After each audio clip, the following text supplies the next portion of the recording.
everyone. Myself Nitin Kumar, Assistant Professor, National Institute of Food Technology, Entrepreneurship and Management, Tungli. Welcome you all in a training program on cold chain logistics funded by GIZ Germany and jointly organized by CII and NIFTEM Tungli. In this module, you will able to define refrigeration system, VCRS system, the components of VCRS and their maintenance thereof, safety during working with refrigerant and troubleshooting in refrigeration system. As far as refrigeration definition is concerned, refrigeration is a process in which heat from a body which is maintained at lower temperature is extracted by any external means or external work done, and the same heat will be transferred into the atmosphere which is at high temperature. Unit of refrigeration is ton, and 1 TR is equal to 12,600 kilojoule per hour or 210 kilojoule per minute or 3.5 kilowatt. This picture shows us a component of a VCRS system in which you can able to see evaporator, compressor, condenser as well as expansion device. In evaporator, the refrigerant boil, actually it absorbs heat from the media or the refrigerated space, and the refrigerant boils. After boiling, the vapor goes into the compressor for compressions, and when it's compressed, the vapor goes into the condenser for heat rejections, and afterwards it coming towards the expansion device and stored into a receiver. These are the major components of a VCRS system. First one is evaporator, then compressor, condenser, expansion valve, and the media which flows inside a refrigeration system is called refrigerants. The first component is evaporator, and evaporator is a heat exchanger in which refrigerant boils or evaporates, and in doing so it absorbs heat from the substance being refrigerated. Liquid refrigerant vaporizes inside the evaporator by taking latent heat of evaporations from the product stored into the cooling room or refrigerated space. As far as type of evaporator is concerned, there are basically two types. One is dry expansion type and another one is flooded type evaporator. In case of dry expansion type, you can see from the pictures that the evaporator coil are dry, the liquids refrigerants are inside the tubes, and in case of flooded type evaporator, some portions of evaporator is actually flooded inside the refrigerant itself. Frosting of evaporator. Evaporator in cold storage and low temperature applications have to be maintained at temperature below 0 degrees centigrade, that is the freezing point of water. Therefore, moisture from air in the cold room freezes over the evaporator coils. Impact of frosting. It reduces the heat transfer rate and efficiency of evaporator. Thicker the frost formations causes refrigerant will not turn into the vapor of superheated state. Consequently, liquid refrigerant flow to the compressor and affects the working of compressor. Compressor is designed to be operate into the dry conditions. When the liquid refrigerant goes inside the compressor, it will give some nothing sound, and over a period of time it get.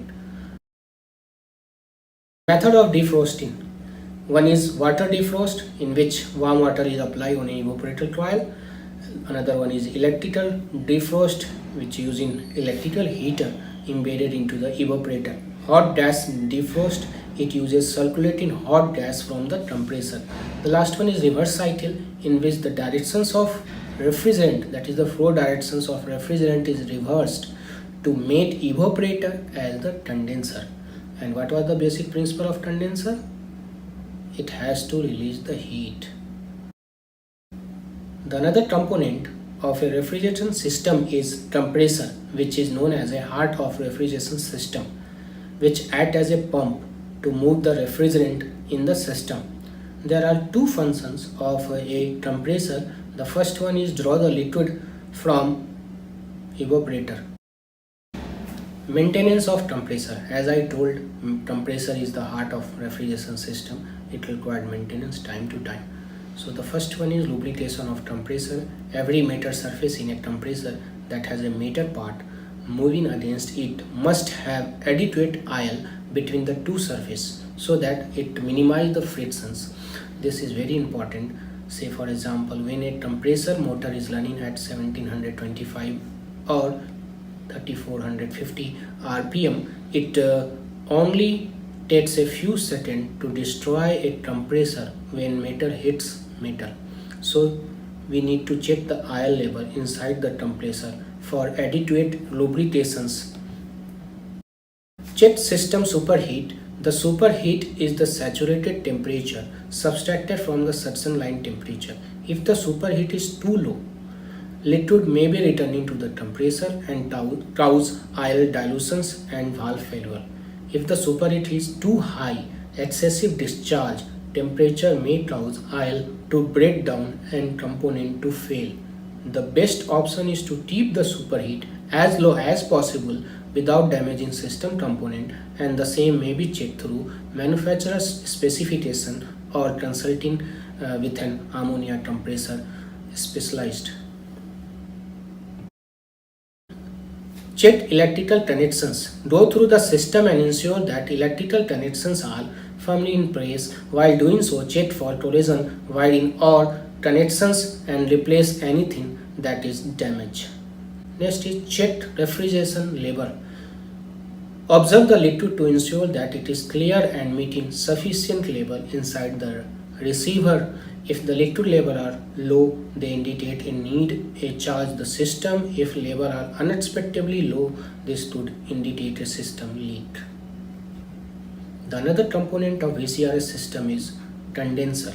Condenser is an important component in which heat of a refrigerant releases into the atmosphere. Compressor compresses the vapor and enhances the pressure and temperature, and by doing so it helps to release the temperature of refrigerant inside an atmosphere. Condenser, it uses air or water as external medium for heat exchange. Main function of condenser are to remove the heat from the refrigerant that carried from the evaporator and added by compressor. You can see in this picture the refrigerants which is in vapor phase are coming from the compressor and circulated inside the tubes. Water is sprayed from the top and it get converted into liquid refrigerant. In addition, condenser converts the vapor refrigerant into liquid refrigerant which is needed at the evaporator entry point.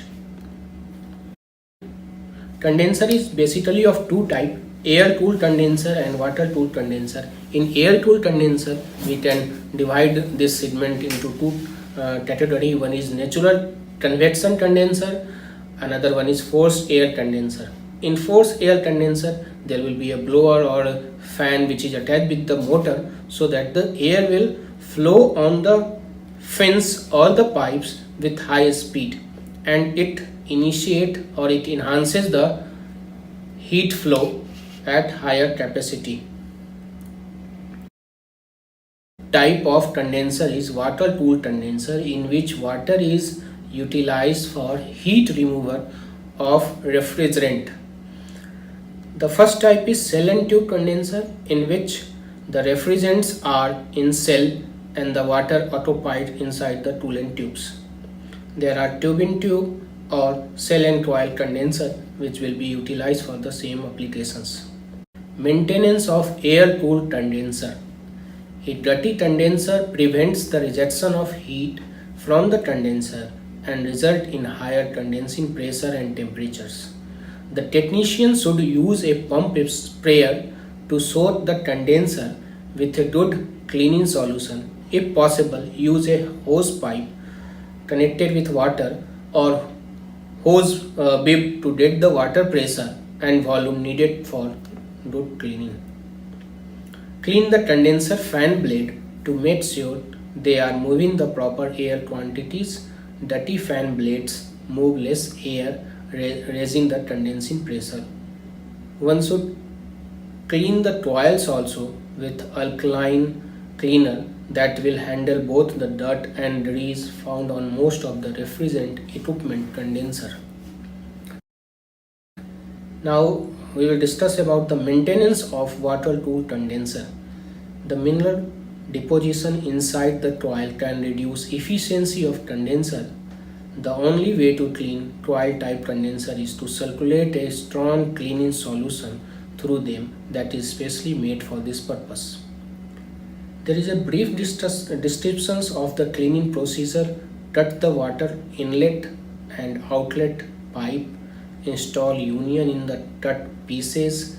This allows an easy means of hooking up the hose pipe for cleaning the condenser as well as reconnecting the piping upon completion of a cleaning process.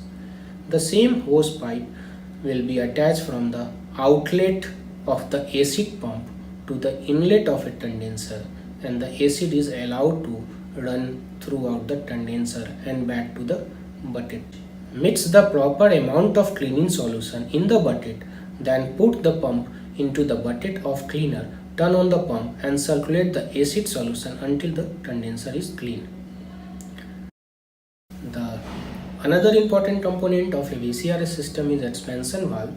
It is a metering device or a capillary tube which actually reduces the liquid pressure by forcing it through the nozzle or a small opening. Rolling the pressure of a refrigerant allows it to boil at a lower temperature inside the evaporator. To make the refrigerant boil more easily, the metering device changes the steam of liquid into a dense fog of liquid droplets before it enters into the evaporates. So basically, we increase the surface area of a liquid droplets and gradually it reduces the pressure. There are many types of expansion valve: hand expansion valve, capillary valve, constant pressure type expansion valve, thermostatic expansion valve, float valve. Among these, thermostatic expansion valve is mostly used. In this figure, you can see the working principle of a thermostatic expansion valve, where the refrigerant is coming from the condenser, and with the help of capillary tube and the diaphragm which is attached with the valve is T and spring, the pressure will reduces here and the refrigerant comes out for the evaporator via receiver. Now the main media, that is called refrigerant, which actually required to flow inside a VCRS system. It changes its phase from liquid to gas and gas to liquid in condenser, is a fluid used for heat transfer in a refrigerant system that absorbs heat during evaporation from the region of low temperature and pressure and releases the heat during condensation at a region of higher temperature and pressure. Heat transfer and heat rejection by refrigerant is accomplished by their phase change. Commonly used refrigerants are R11, R12, R13, R14, R21, R22, R113, R114, methyl chloride, carbon dioxide, water, etc. There are non-toxic and non-flammable refrigerants. Sometimes during the course of operation, refrigerants leak odors, and leak detection is a manual procedure carried out by a qualified technician or checking refrigeration system to identify possible leaks in tubes, joints or in connections. The method of leak detections are as follows: using soap solution, then using an electrical refrigeration detector, using an ultraviolet lamp, using a halide torch. Water soap solution is very popular and basically used in most of the industries. In this case, applying a soap solution to the joint connecting fittings while system is running or under a standing pressure of nitrogen helps to identify leak points when bubble appears, as shown here in this figure. Now moving towards the safety during working with refrigerants. Wear safety goggles and gloves all the time while handling with refrigerants. Before working with refrigerant, the local area must be prepared accordingly in case of any accidental release. Proper ventilations or respiratory protections is required for any work on equipment in any enclosed area where the heat is suspected. Always ventilate or test the atmosphere of an enclosed area before start a work. Many refrigerant which may be undetectable by human sensor are heavier than air and will replace the oxygen in an enclosed area causing loss of consciousness. Evacuate the area if large spill occurs. Return only after the area has been properly ventilated. Always checks for the turret operating pressure with the help of pressure gauge. Charge the refrigerant into the low side of a system.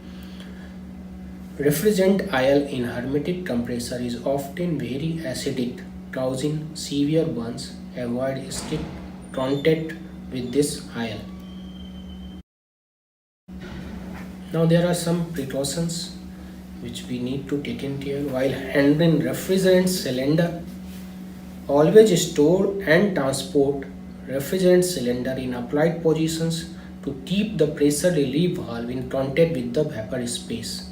Keep the cylinder cap on the cylinder at all the times unless the cylinder is in use. Do not throw or drop refrigerant cylinder during transportations and never permit them to strike each other violently. Do not apply direct heat to the refrigerant cylinder while charging a system to maintain inside pressure. A warm water bath should be used for this purpose. When refrigerant is discharged from a cylinder, immediately weigh the cylinder and record the weight of a refrigerant remaining in the cylinder. Ensure only regulator and pressure gauge designed for the particular refrigerant in the cylinder are used, and do not use different refrigerants in the same regulator or dosage. Never attempt to repair cylinder or valves. Never use cylinder for any other purpose or carry other refrigerants. Recommendations for exposure of refrigerant. If you do come into any physical contact with ammonia, you should administer the following first aid and seek immediate medical attention. If skin contact, remove contaminated clothing, drench with large quantity of water and continue to wash affected skin area for at least 10 to 30 minutes and use safety shower if available. In the case of freeze burns, clothing may adhere to the skin, in which case immerse the affected area in comfortably warm water for defrosting. Eye contact. Flood eye with clean tap water for at least 20 to 30 minutes followed by immediate medical attentions. In case of ingestion, rinse mouth with water and give plenty to drink. Do not induce vomiting but seek medical attention. The patient must be kept under observations for at least 48 hours after exposure as delayed odemia may develop. Now the last segment of this PPT, that is troubleshooting in refrigeration system. There are several reasons for troubles. The first one is room temperature is warm despite system is on.